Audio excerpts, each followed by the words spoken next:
Salut à tous, on se retrouve aujourd'hui pour parler du Paris Saint-Germain ce samedi 22 mars. On commence tout d'abord avec les joueurs du Paris Saint-Germain en sélection. Il y en a deux qui ont joué hier, donc on commence tout d'abord avec le Maroc d'Achraf Hakimi. Donc il y avait un Niger-Maroc, c'est un match pour se qualifier pour la future Coupe du Monde 2026. Et donc Hakimi a joué, bien sûr, brassard de capitaine Hakimi. Il a joué l'intégralité du match et a reçu un carton jaune. Bon, c'est pas bien grave, hein. Son équipe s'est imposée, donc ses statistiques de plus près. Donc 3 tacles réussis, 8 duels remportés sur 11 tentés, 105 ballons touchés, énorme. Hein. Donc 68 passes réussies sur 77 tentés, donc une passe clé, passe en profondeur 2 sur 3 et dribble réussi 1 sur 2. Donc voilà, un match très complet bien sûr de la part d'Achraf Hakimi. Donc il lui reste un match, hein, donc ça sera le 25 mars, là dans 3 jours, face à la Tanzanie à 22h30. Donc voilà, parfait pour cette première rencontre, surtout pas de blessure, hein, pour Hakimi, voilà, parce qu'on espère pas d'autres blessures. Parce qu'on sait que Kangini a déjà été blessé sur cette trêve internationale. Et il y avait un autre joueur qui a joué également. Donc c'est William Pacho avec l'Équateur. Donc l'Équateur s'est imposé 2-1 contre le Venezuela. Donc Pacho a également joué l'intégralité du match. Grosse partie bien sûr de William Pacho. Dégagement 4, tir bloqué, une interception, duel au sol. Sur un gagné, hein. Donc duel aérien 4 sur 6, touche, il a touché 99 ballons, donc passe précise 82 sur 88 seulement. Ça fait combien? 6 passes loupées. Donc passe clé 1, passe en profondeur 2 sur 5 et dribble réussi 1 sur 1. Donc il lui reste un match. Donc dernier match, hein, pour l'Équateur, ça sera dans la nuit du 25 au 26 mars, là, dans quelques jours, face au Chili à 1h du matin. Voilà. Puis après ça sera retour pour lui du côté de Paris. On croise les doigts aussi pour pas de blessure, hein, pour William Pacho.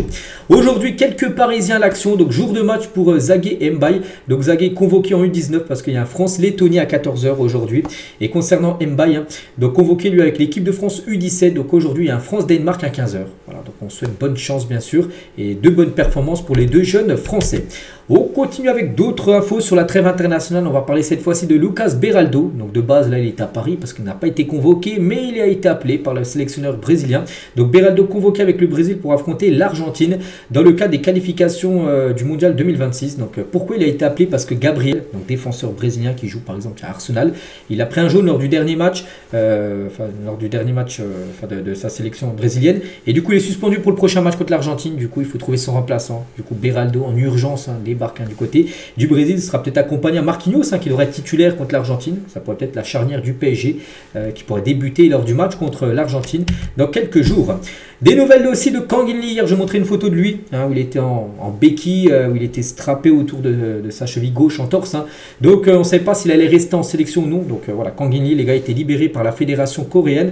Donc, le staff médical de la sélection estime une convalescence de 2 semaines. Donc, voilà, normalement 2 semaines d'indisponibilité pour Kangin Lee. Donc, bien sûr, forfait pour le match contre la Jordanie dans quelques jours. Donc, retour à Paris. Ouais, il ne va pas rester avec la Corée alors qu'il ne va pas jouer le prochain match. Du coup, oui, il va revenir au centre d'entraînement du PSG. Il sera soigné par les médecins parisiens. Donc, on lui souhaite un bon rétablissement. Donc il loupera certainement le match, hein, le prochain match, hein, du PSG, bien sûr, le match contre l'AS Saint-Etienne.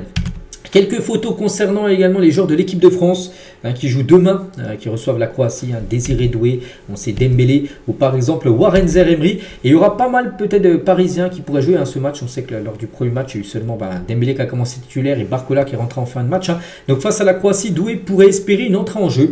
Donc Zaïre-Emery devrait une nouvelle fois être remplaçant lors de ce match-là.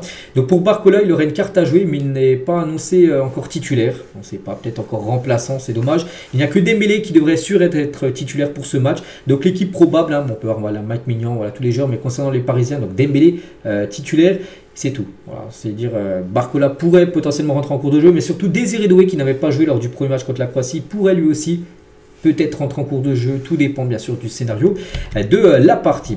On va parler aussi de Fabien Ruiz. Donc demain, l'Espagne joue contre les Pays-Bas. Et Fabien Ruiz, hein, voilà, genre qui perd jamais, c'est vrai. Et cela fait 6 ans que Fabien Ruiz est invaincu en sélection nationale espagnole. 6 ans, c'est fou. Le milieu du PSG n'a jamais perdu en 36 apparitions avec la Roja. Donc si cette série se prolonge demain, en ne perdant pas contre l'équipe néerlandaise, il égalera le record établi au milieu de terrain. Enfin au milieu plutôt, désolé, au milieu des années 1990 par Julen Guerreiro qui avait enchaîné 37 matchs d'affilée sans perdre. Là, il a 36. Il pourrait égaler ce record-là demain. Fabien Ruiz. Donc on espère, hein, demain qu'il n'y aura pas de défaite pour l'Espagne. Voilà, parce que c'est fou, il perd jamais. Et il reviendrait bien sûr en pleine confiance du côté de Paris.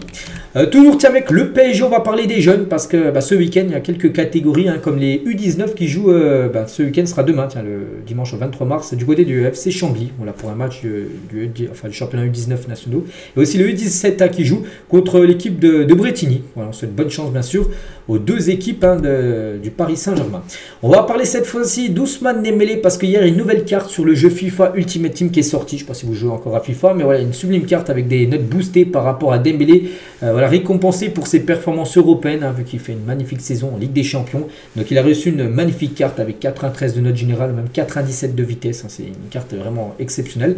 Pour Ousmane Dembélé, tiens, en parlant de Dembélé, si on le compare, tiens, 27 ans, il nous régale, on sait, cette saison, mais si on compare avec deux autres joueurs qui font aussi une saison exceptionnelle, l'un joue au Barça, l'autre à Liverpool, donc Rafinha et Salah. Donc on peut voir, je ne vais pas tout citer, mais par exemple les minutes jouées, on peut voir aussi les buts sans penalty, voilà, les tirs cadrés, tout ça. Et bon, on peut voir que c'est vraiment pas mal. Quand c'est en rose, voilà, par exemple, un but sans penalty, c'est lui qui a le meilleur ratio. Voilà, tout simplement 1,07 buts inscrits sans penalty. Donc on peut voir quand même qu'il y a beaucoup de stats en rose. Donc c'est-à-dire que Dembélé, il est devant Rafinha et il est devant Salah par rapport à la statistique, par exemple, d'action menant à un tir. Donc il a 5,82, donc Rafinha 5,61 et Salah 4,29. Donc voilà, c'est-à-dire qu'il regarde tout le monde dans les yeux, bien sûr, Dembélé, et c'est un prétendant, bien sûr, pour pouvoir remporter le futur Ballon d'Or. On va parler de Donnarumma. Hier, j'en ai un peu parlé. J'ai dit que Donnarumma, on ne sait pas trop ce qu'il va faire parce qu'il lui demande un gros salaire. Et le PSG, pas très haut, pas lui donner le salaire qu'il veut. Et l'agent de Donnarumma a priorise toujours une prolongation de PSG, le joueur également. Donc voilà, le joueur veut toujours prolonger, bien sûr, du côté de Paris, mais il va falloir qu'ils se mettent d'accord avec le PSG sur le salaire, parce que pour l'instant, le PSG n'est pas prêt à lui donner ce que veut tout simplement le gardien italien. On va parler aussi de Milan Skriniar, prêté, vous savez, du côté du Fenerbahçe, et Skriniar a exprimé son souhait de continuer sa carrière au Fenerbahçe. Il ne souhaite pas revenir à Paris, après on peut le comprendre. Il ne joue plus du tout avec Luis Enrique, on peut comprendre qu'il a envie de rester dans un club où il joue, il est important, donc l'équipe turque. Donc Tapkim affirme que le Fenerbahçe a une clause secrète de 13 millions d'euros. Cependant, bien que certaines conditions ne soient pas remplies, le Fenerbahçe va faire une offre. Donc la valeur marchande du joueur est de 15 millions d'euros. Donc voilà la situation actuellement.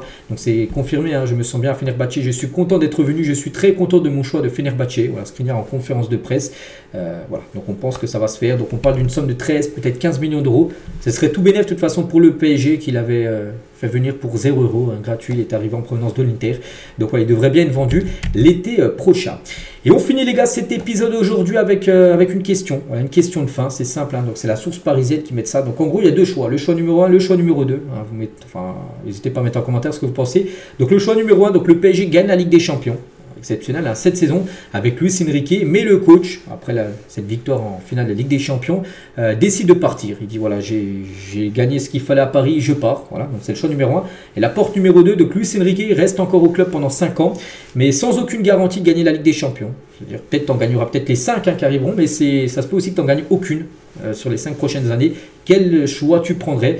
Donc porte 1, porte 2, donc pensez votre choix en tête. Donc la plupart ont mis bien sûr le choix numéro 1, c'est ce que j'ai mis aussi, gagner la Ligue des Champions. Voilà, même si Luis Enrique part, ce serait magnifique, il aura fait ce qu'il avait à faire. L'objectif a été atteint, après il peut partir, malgré que on ne voit pas pourquoi il partirait alors qu'il vient de gagner la Ligue des Champions.